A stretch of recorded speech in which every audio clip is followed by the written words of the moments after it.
인상주의에 대한 사견. 안녕하세요. 오늘은 인상주의, 그 이름 안에 담긴 뜻을 조금 다르게 이야기해 보려 해요.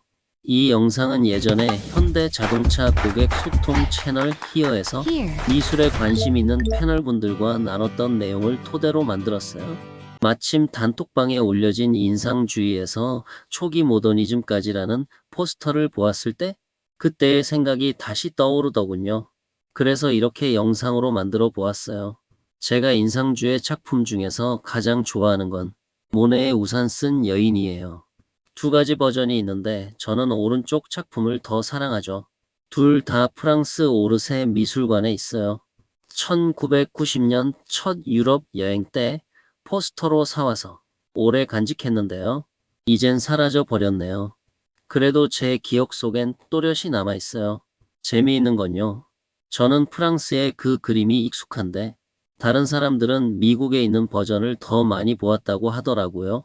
결국 그림이라는 건 누가 무엇을 얼마나 자주 어떤 시선으로 보았느냐에 따라 달라지는 것 아닐까요? 인상주의. 그 이름부터가 묘하죠. 인상이라는 말이 앞에 붙어 있어요. 그런데 그 인상 혹시 인상 쓰다의 인상일까요? 한번 생각해 보세요. 인상 써본 적 있으시죠? 그때 우리는 미간을 찌푸리죠. 얼굴이 구겨지죠. 결코 편안하지 않아요.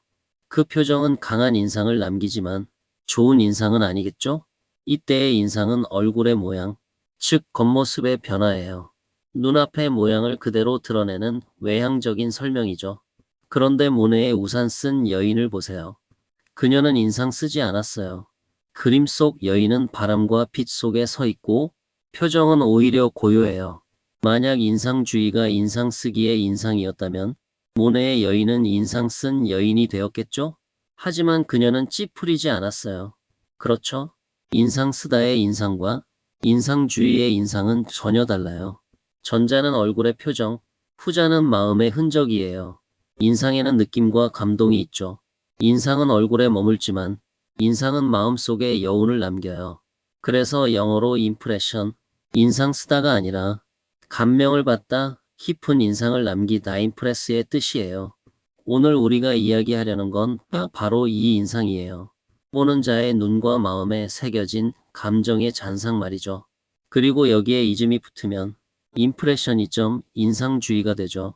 전통 회화가 있는 것을 있는 그대로 옮겼다면 인상주의는 보이는 느낌을 그리고자 했어요. 보이는 대로 옮겨 그리는 게 아니라 그것이 어떻게 느껴졌는가를 그린 거죠. 그래서 인상주의는 이렇게 말하죠. 나는 사물을 그리지 않는다. 나는 사물로부터 받은 인상을 그린다. 그 순간의 공기, 빛, 감동을 담은 예술의 선언이었던 거예요. 예로부터 그림은 사실 그리고 싶은 대로 그리는 거예요. 하지만 미술사조 덕분에 아무나 그렇게 그릴 순 없었죠.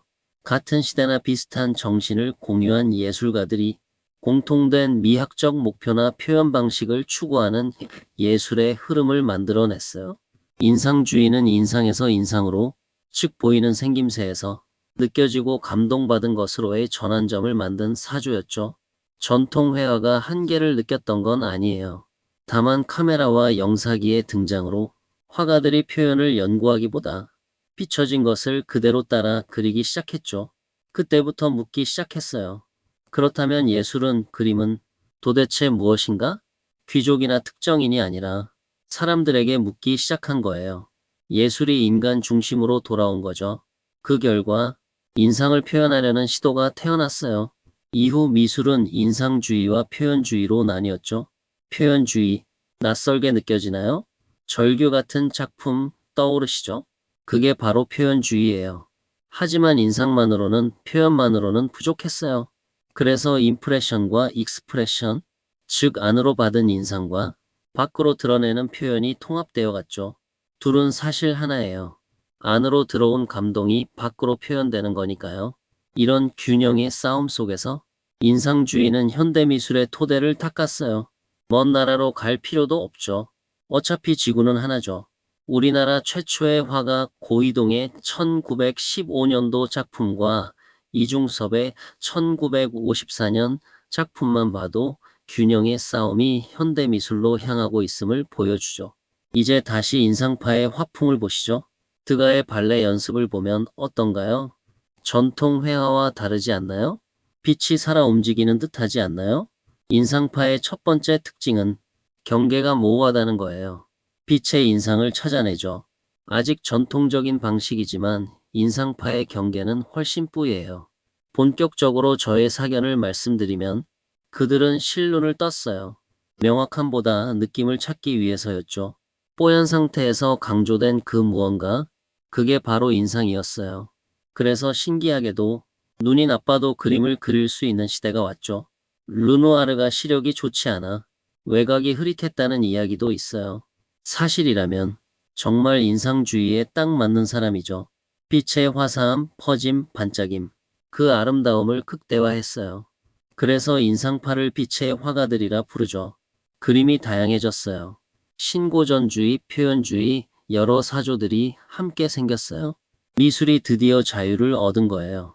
하지만 이 인상주의가 현대의 한국 미대 입시에 사용되었을까요? 글쎄요. 어렵죠? 미완성처럼 보이면 감점이니까요. 그래서 입시생이라면 이 사진처럼 모네의 여인 치마 주름을 더 표현했을 거예요. 완성도를 높이기 위해서요. 하지만 사실 인상화는 사실적인 그림보다 더 많은 고민과 감각, 그리고 기술과 고뇌가 필요해요. 인상주의 작품에서 완성도를 높이려면 오히려 훨씬 더 시간과 감각과 고뇌가 필요하죠. 그렇게 생각하면 지금 우리가 반 고흐를 사랑하는 이유도 이해가 되죠. 그의 그림 속엔 인상이 있고 감정이 있고 우리 마음의 흔적이 있잖아요. 이상 인상주의에 대한 짧은 사견이었습니다.